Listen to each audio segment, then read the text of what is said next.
Hoy es Día de la Libertad de Expresión y dadas las circunstancias del periodismo en nuestro país, podemos decir que no hay nada que celebrar el Día de la Libertad de Prensa.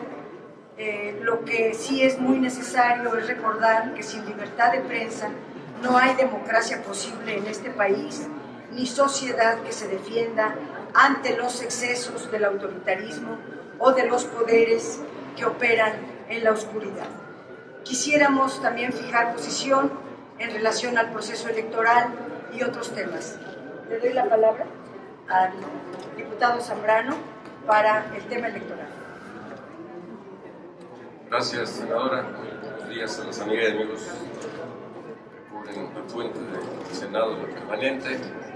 Igualmente, nuestro reconocimiento a su indiscutible trabajo por el valor que en sí mismo significa en este día en el que efectivamente lo que hay que hacer es subrayar nuestras exigencias de que cada vez haya en nuestro país mejores condiciones para el ejercicio de la labor periodística, para que la libertad de prensa, la libertad de expresión sea cada vez más valorada y ubicada en el sitio que le corresponde, en un país que queremos que sea plenamente democrático.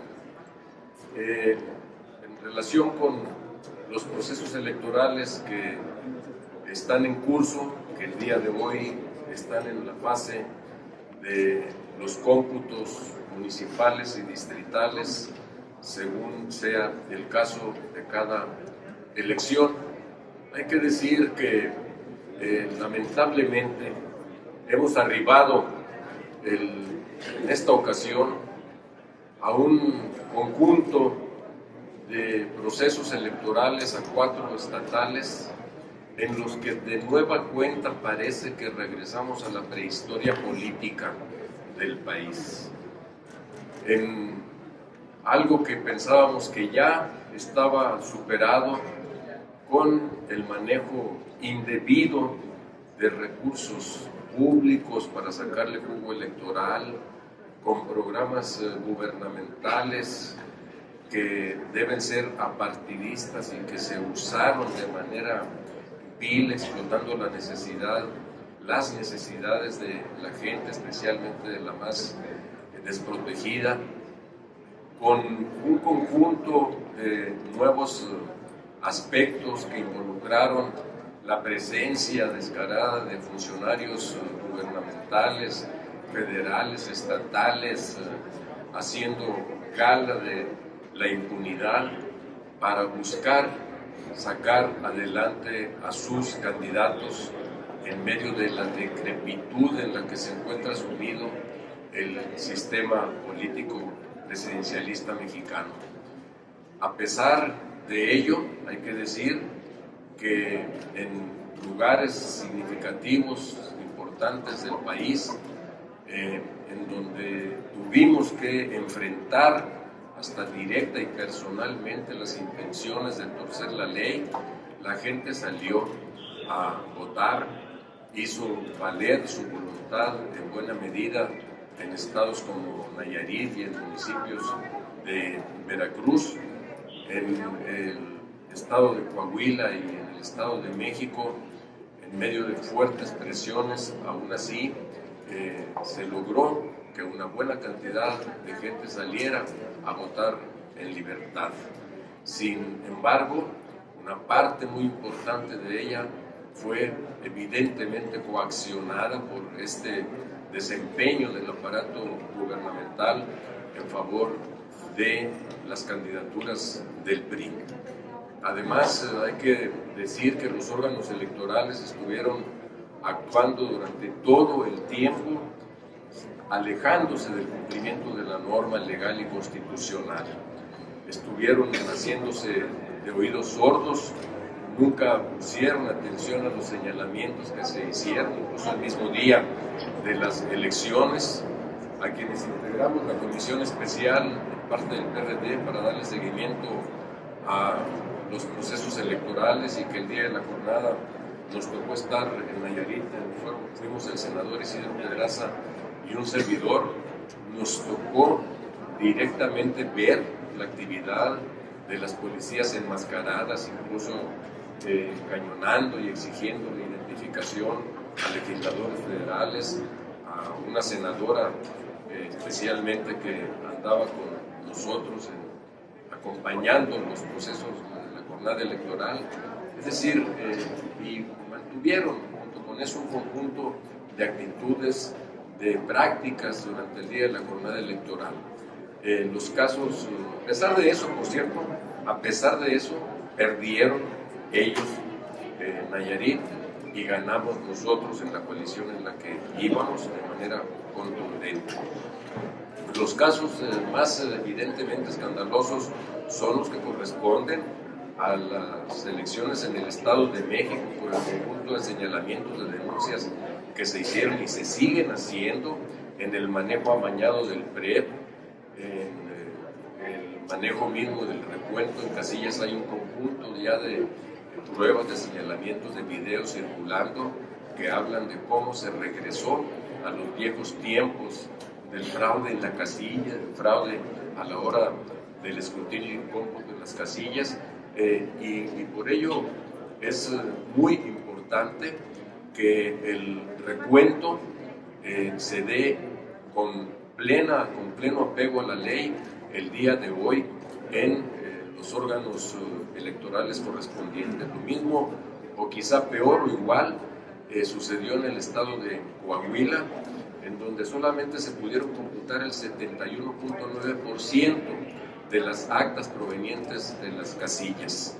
Los otros 28.1% no, por diversas causas que se argumentaron, no fueron computadas. Y lo cierto es que hoy en el Estado de México, en el Estado de Coahuila, ni siquiera preliminarmente hay alguien que se pueda declarar ganador. El grito que lanzamos en el 88, que lanzamos en las posteriores elecciones de limpieza de la jornada, limpieza de las elecciones, limpieza del proceso electoral, no al fraude electoral, y la gente movilizándose con el grito no al fraude electoral, que creíamos que ya habían pasado a mejor vida, hoy se vuelven a hacer realidad en estas elecciones. Lo vimos ayer en manifestaciones en el estado de Coahuila.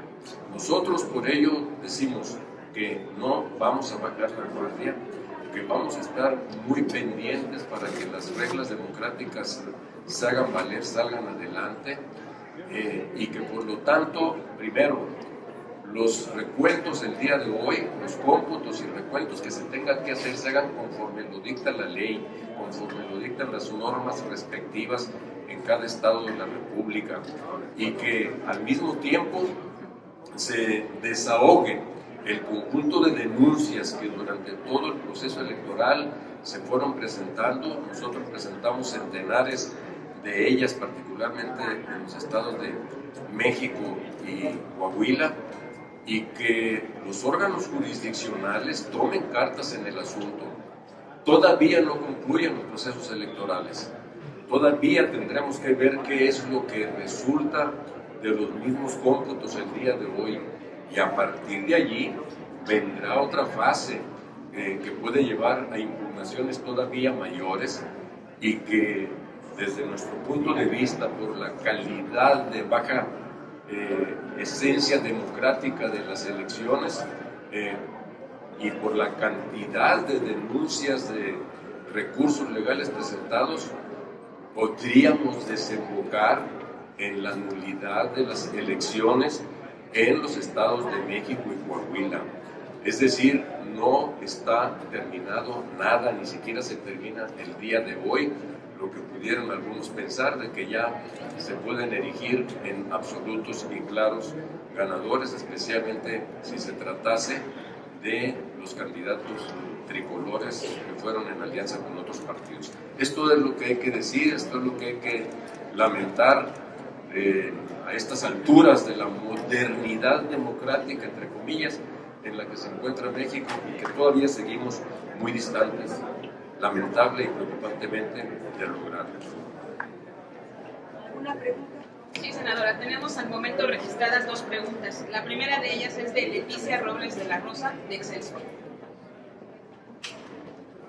Senadores, diputados, muy buenos días, gracias. Les quiero preguntar, en este balance de las elecciones, por volumen de votación, el PRD cayó al 4º lugar. Está en primer lugar el PRI, después sigue Morena, luego el PAN, y el PRD está en el 4º lugar. Y si bien gana una gobernatura en alianza con el PAN en Nayarit, los votos por partido también ubican en el 4º lugar en Nayarit. Y en Coahuila, legisladores, pues también en Morena les ganó el 3er lugar en esa entidad, una entidad que no es muy caracterizada por voltear a la izquierda. Y en este caso, bueno, pues el PRD se fue al 4º lugar con Telma como candidata. Eso por un lado, ¿qué es lo que está mostrando al PRD? ¿Qué sonidos de alertas o qué focos de alerta les está planteando este resultado en términos grandes, sumando todas las votaciones? Y por el otro lado, en el Estado de México sí conservan un 3er lugar, llegan a un 3er lugar, pero hay algunas voces, sobre todo de los ex-perredistas, los que se fueron con Morena, que los acusan a ustedes de haber dado un juego al PRI, de haberle ayudado al PRI a ganar, que si el PRD se hubiera quedado con Morena, entonces hubieran sacado al PRI, y los están responsabilizando ustedes de esa derrota que tienen. Y anoche mismo, en redes sociales, difundían unas imágenes donde decían, bueno, sí, el PRD ha ganado muchos votos en el Estado de México, pero porcentualmente es la peor eficiencia electoral que han tenido. Estos ataques, evidentemente, de gente que militó en el PRD y que se fue a Morena. Esas 2 vertientes, gracias. Sí, no habría que esperar una cosa diferente de quienes se van defenestrando al PRD y emigran a otro partido para convertirse en nuestros principales adversarios, en nuestros principales denostadores. Debo decir que, en primer lugar, el balance lo tendremos que hacer juntos en el seno de la Dirección Nacional del PRD.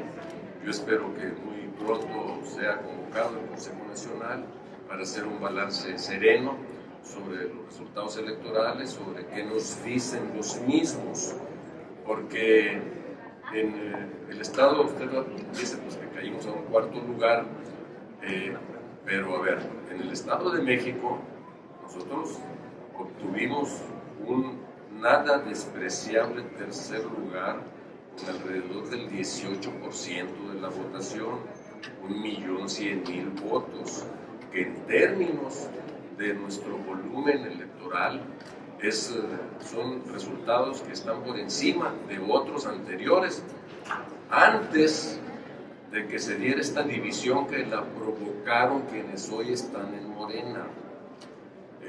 Si el PRD se hubiera mantenido juntos o si hubiéramos ido juntos, las izquierdas, otro gallo nos cantaría, habríamos ganado con más del 50% de los votos en el Estado de México.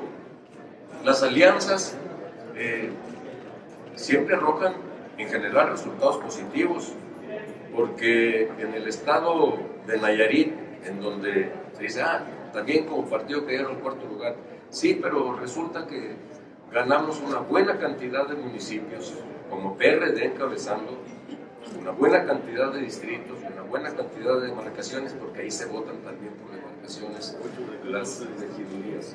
Ganamos 8 de 14 distritos.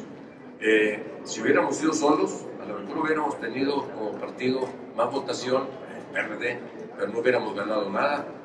En el estado de Veracruz, por ejemplo, nosotros como PRD ganamos 42 municipios en la coalición, Morena ganó 17. Entonces, toda la numerología hay que verla en sus aspectos eminentemente relativos. Ahora, miren, hay que dejar muy claro ante los que nos acusan ahora, nosotros ya sabíamos que eso iba a suceder. lo advertimos desde hace días, la semana pasada lo dijimos de diversas formas en distintos momentos, que el discurso posterior al día de la elección de parte de Morena y de sus fieles seguidores iba a ser, el responsable fue el PRD, cuando fue el PRD, y aquí lo dijo la senadora hace un par de semanas por lo menos, la senadora Padierna, el PRD en reiteradas ocasiones le hizo el llamado a Morena para sentarse a platicar, a discutir las posibilidades de un acuerdo en el Estado de México, y nunca quisieron hacerlo, porque dijeron, mejor son los que mal acompañados, según su propia versión, no se querían sentar con un partido que fuese la mafia del poder. Pero resulta que ahora que sacamos 1.100.000 votos, sí éramos muy importantes, y entonces preferían que nos hubiéramos muerto como partido para no estarnos reclamando nada, a lo mejor para saludar nuestra defunción. No, los responsables claros de la división de la izquierda en el Estado de México no son otros más que los integrantes de Morena y su presidente nacional, no es el PRD. Absolutamente rechazamos cualquier pretensión de querernos hoy culpar de lo que ellos fueron responsables. Así de sencillo, no les demos más vueltas. Adelante, el senador Luis Sánchez, que coordinador de la campaña por cierto en el Estado de México, que seguramente abordará en este tema. Gracias. En efecto, asistimos a una contienda que ya sabíamos cómo se iba a suscitar, con el uso de recursos públicos, como siempre lo hace el Grupo Atlacomulco en el Estado de México. La diferencia es que ahora fueron algunos miles de millones de pesos más los que se invirtieron en este proceso, porque traían los recursos federales, ¿sí?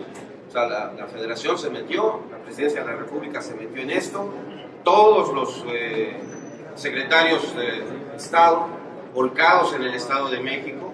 Eso es obvio que hubo un uso electoral de esos recursos. Además, por supuesto, los recursos del gobierno del Estado, ¿sí?, de Luriel, pero además los recursos de otros estados con sus gobernantes que se dividieron el Estado en diversas regiones, y ahí también hubo una inversión de recursos ilícitos a la campaña del PRI, ¿sí? Esto es obvio. Miren, ese 1.900.000 votos que hoy trae el PRI es producto del voto duro que le llaman ellos, que es de su estructura. ¿Cómo le hacen para que la gente siga votando por el PRI en el Estado de México teniendo las condiciones en las que estamos? Pues claro que son sus votos corporativizados. A ver, son casi 200.000 burócratas en el Estado de México del gobierno estatal, casi 200.000. A ellos se les pide que lleven votos, so pena de correrlos, de quitarles el trabajo, ¿sí?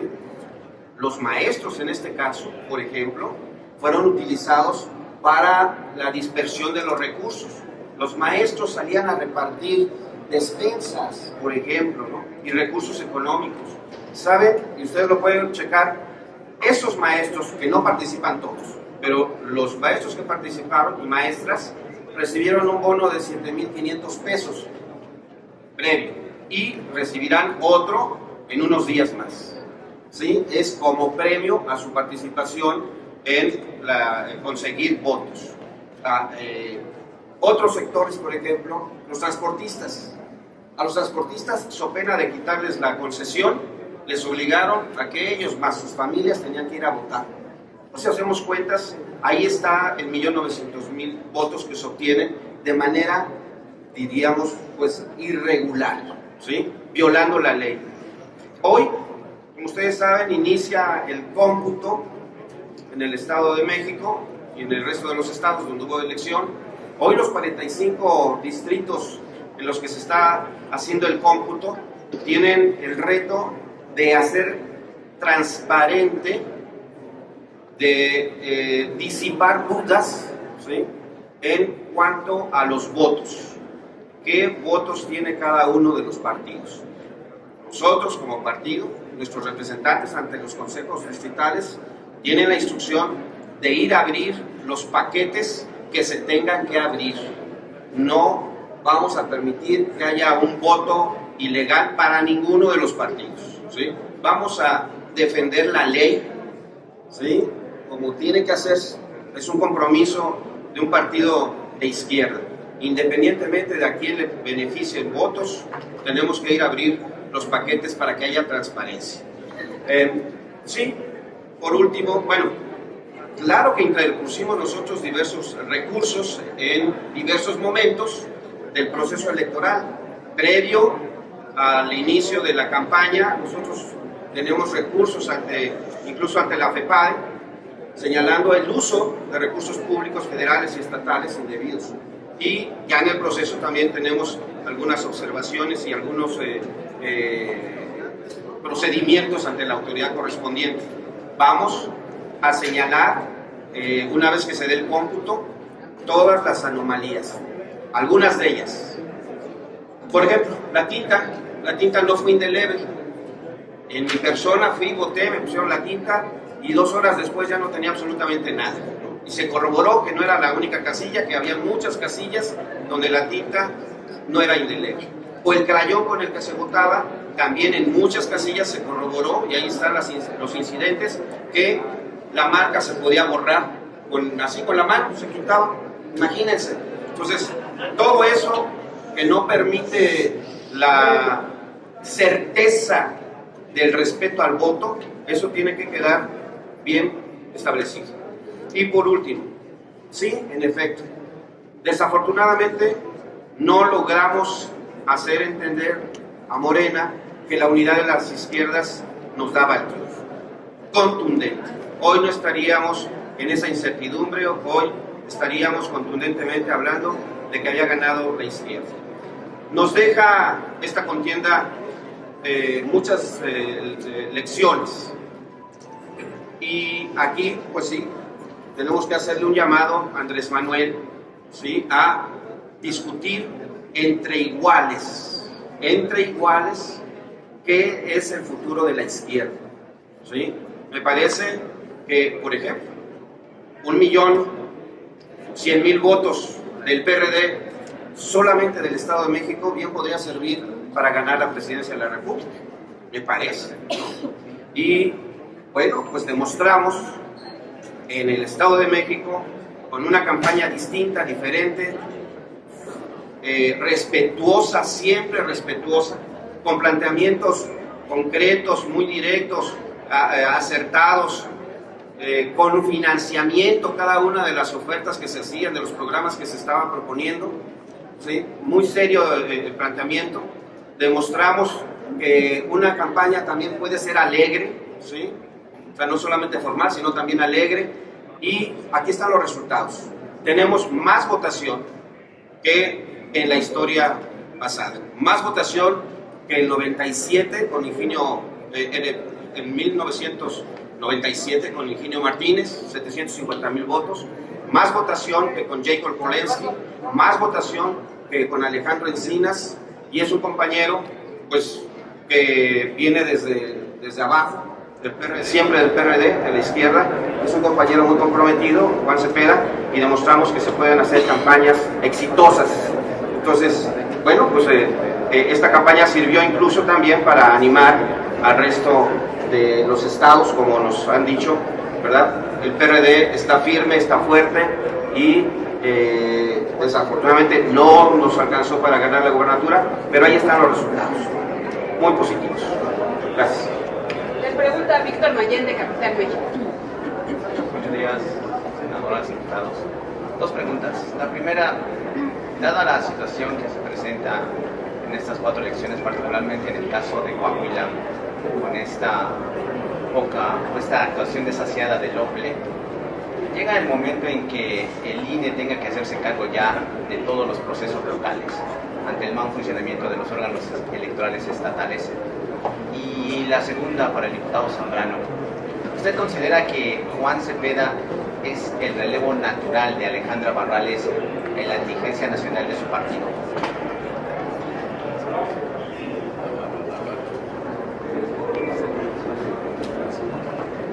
A ver, en relación al OPLE, a los OPLES. Primero tendríamos que dimensionar de qué estados estamos hablando, porque es justamente donde el dinosaurio se niega a morir. Es un partido de Estado que controla todo.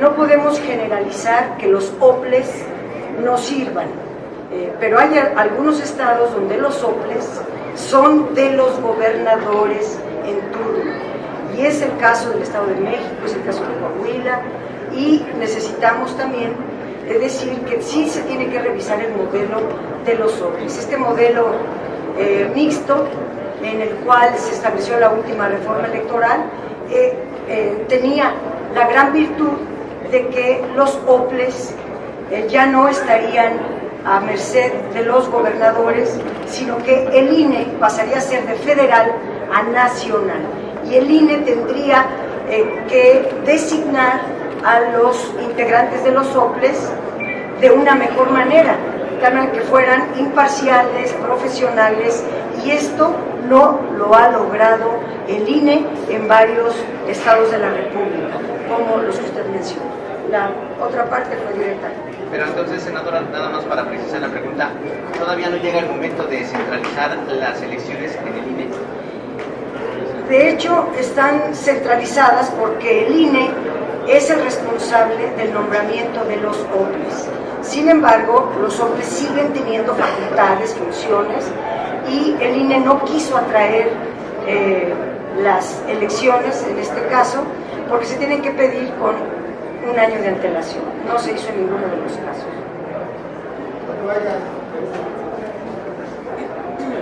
Yo creo que el INE nos quedó a deber como institución nacional. En relación con lo segundo, diré dos cosas que fueron directamente hacia mí.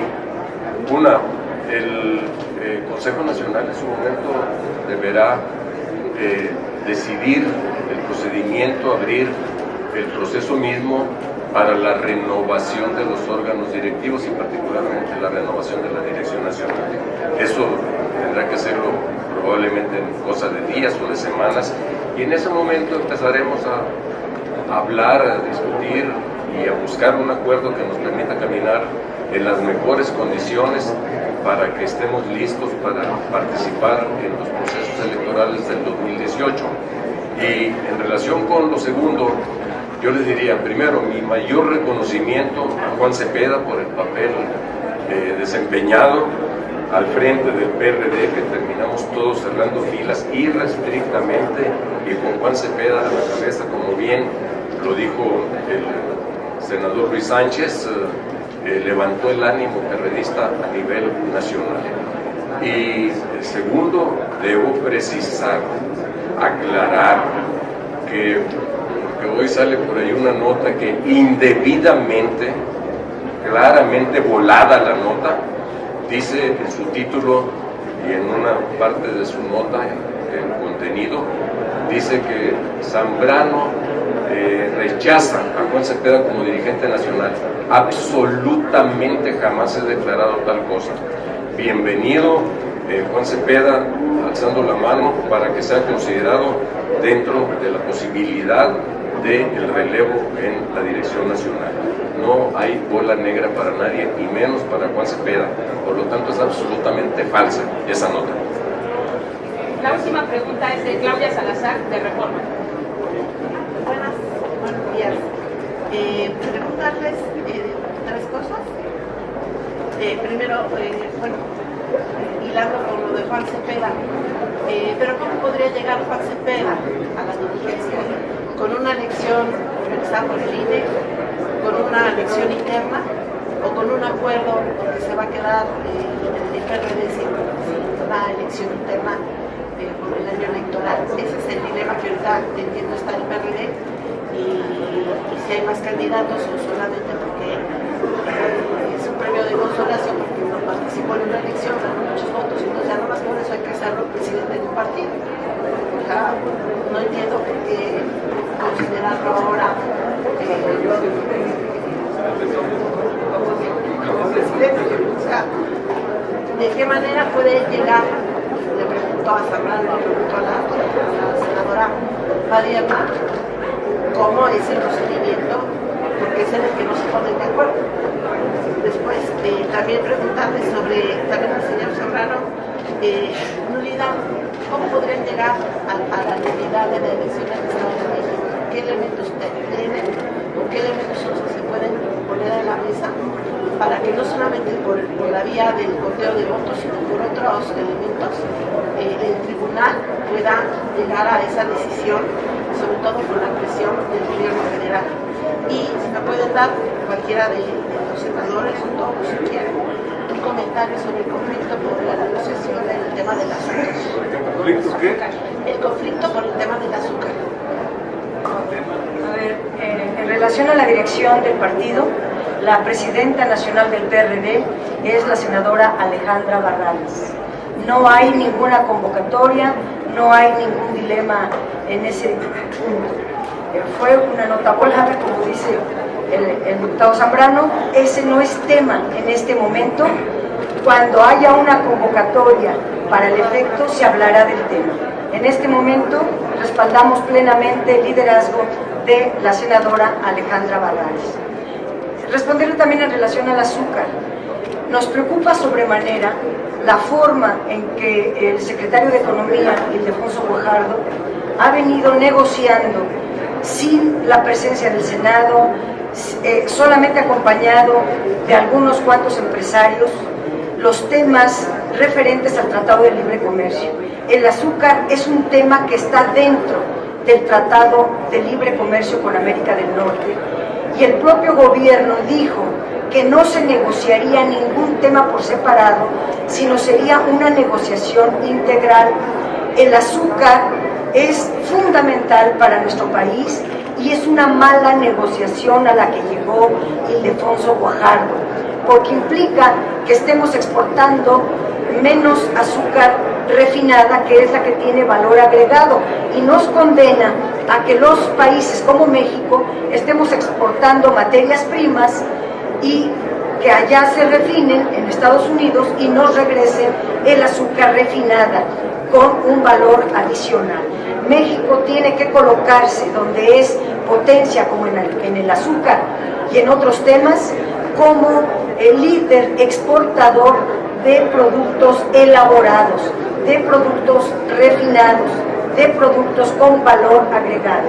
En síntesis, la negociación que hizo Ildefonso Guajardo no es positiva para nuestro país. Le invitamos a Ildefonso Guajardo a venir al Senado, o bien nosotros nos vamos a pegar al secretario para ayudarlo a negociar y que México gane, no salga México perdiendo en todas estas negociaciones. Gracias. Perdimos el primer round, pues a ver si no nos bloquean mañana cuando ya se aborden los demás temas integrantes del Tratado de Libre Comercio.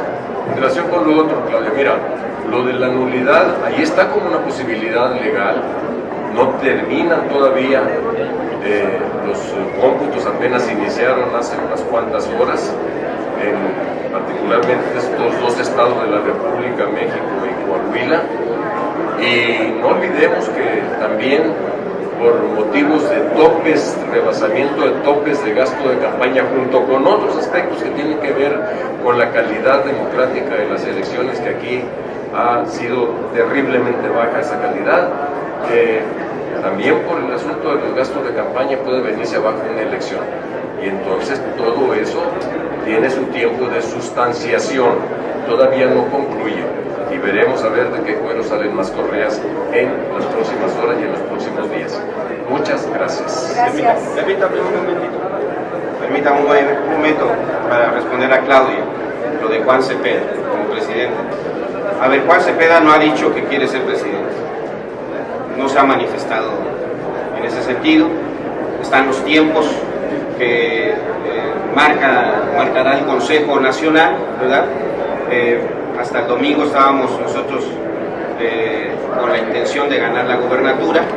Nunca hemos hablado de que si Juan Cepeda quiere o no. Me parece que Juan Cepeda, si quisiera ser senador, por ejemplo, pues difícilmente le podríamos decir que no.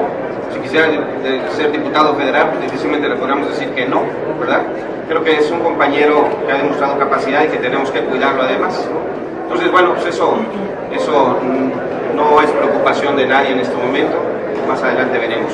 Tenemos que ver cómo vamos a hacer la elección, si tenemos dinero suficiente para que lo haga el INE, o si es una elección interna, o si es un acuerdo. Son las tres posibilidades, un gran acuerdo. Gracias.